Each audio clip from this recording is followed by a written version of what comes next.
Hello everyone, আমি আর মধু যাবো আজকে সর্ষে ক্ষেতে ফটোশ্যুট করতে। তার আগে বলি মধুকে, আমার বাড়ির সামনে বাড়ি, ওদের বাড়ি, ওর বিয়ে হয়ে গেছে, ও বাপের বাড়িতে এসেছে।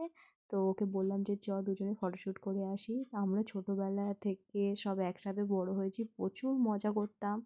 আরও রিয়া, চম্পা, আমার দিদি, মানে আমার মামার মেয়ে, সবাই একসাথে প্রচণ্ড মজা করতাম। সেসব দিনগুলোই ছিল আলাদা। তো আমরা দুজনে গল্প করতে করতে সর্ষে ক্ষেতে চলে এসেছি। আর যেদিকেই তাকাচ্ছি যেন চারিপাশটা শুধু হলুদ আর হলুদ, এত সুন্দর লাগছে। তো কী কী ভিডিও করলাম সেগুলো তো তোমাদের সাথে শেয়ার করলে, গান দিয়ে শেয়ার করলে কপিরাইট পড়ে যায়। তাই জন্য এমনি নর্মাল যে ভিডিও ক্লিপগুলো নিয়েছিলাম সেগুলোই তোমাদের সাথে অল্প অল্প করে শেয়ার করছিলাম। আর এই যে ফেরার পথেও একটু করে ভিডিও নিচ্ছিলাম, আর হালকা হালকা হাওয়া হচ্ছিল, সর্ষে ফুলগুলো এত সুন্দরভাবে নড়ছিল, অসম্ভব সুন্দর লাগছিলো। তো ভিডিওটা কেমন লাগলো অবশ্যই জানিও কিন্তু।